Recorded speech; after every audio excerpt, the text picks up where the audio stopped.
Kidnapping gangs, who are infamously known as bandits, have plagued much of Nigeria recently, especially in its northwest. In the latest incident, at least about 287 school students were abducted in the northwestern town of Kuriga on the 7th of March. Alarmingly, the incident marks the second mass abduction in the West African nation in a span of a week. On the 4th of March, suspected Boko Haram insurgents had kidnapped more than 100 people, mostly women, in the remote Gamboru area of northeastern Nigeria while they were out collecting firewood. The twin incidents of kidnappings, though unrelated, are especially concerning given the reduction in the mass abductions that have been witnessed over the past year. Our next report gets you more details.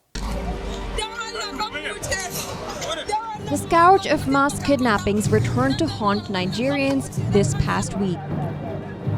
In the biggest abduction targeting a school since 2021, at least 287 students between the ages of 8 and 15, along with a teacher, were kidnapped from their school assembly ground around 8:30 a.m. local time on Thursday, when dozens of gunmen riding motorcycles attacked the school.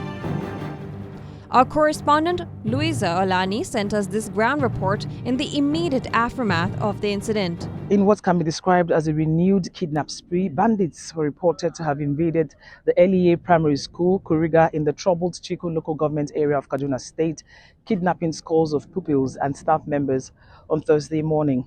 Senator Shehu Sani, who represented Kaduna Central in the 8th National Assembly, confirmed and expressed concern over the latest incident. He said no fewer than 232 students were abducted. Now, Kuriga is the same village where a school principal, Idris Sufyan, was killed and his wife kidnapped over a month ago. This incident is coming days after an abduction of about 200 persons, mainly women, was reported in Borno State. The attack took place in the northwestern town of Kuriga in the Kaduna State. Of the students kidnapped, 187 were from the secondary school, while 125 were in the primary school. Reportedly, 25 of them have since returned. In Nigeria, the kidnapped are usually freed after a ransom is paid. Scale of the tragedy can be gauged by the fact that almost every family in the town is believed to have a child among those kidnapped. Please come and help us. Don't leave us. We have not eaten. Please help us. Where is the president? Where is the governor? Students are inside the bush. In one household, 7 children were kidnapped, while in another household, 5 children were also kidnapped. Though the criminal kidnap groups terrorizing the northwestern Nigeria are separate from the militant group Boko Haram in the northeast, there have been reports of both groups working together occasionally.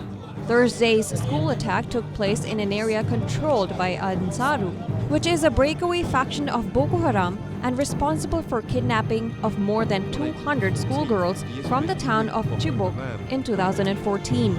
Given the resurgence in kidnappings, the Nigerian government needs to crack the whip to rein in the spiraling and lucrative kidnapping industry.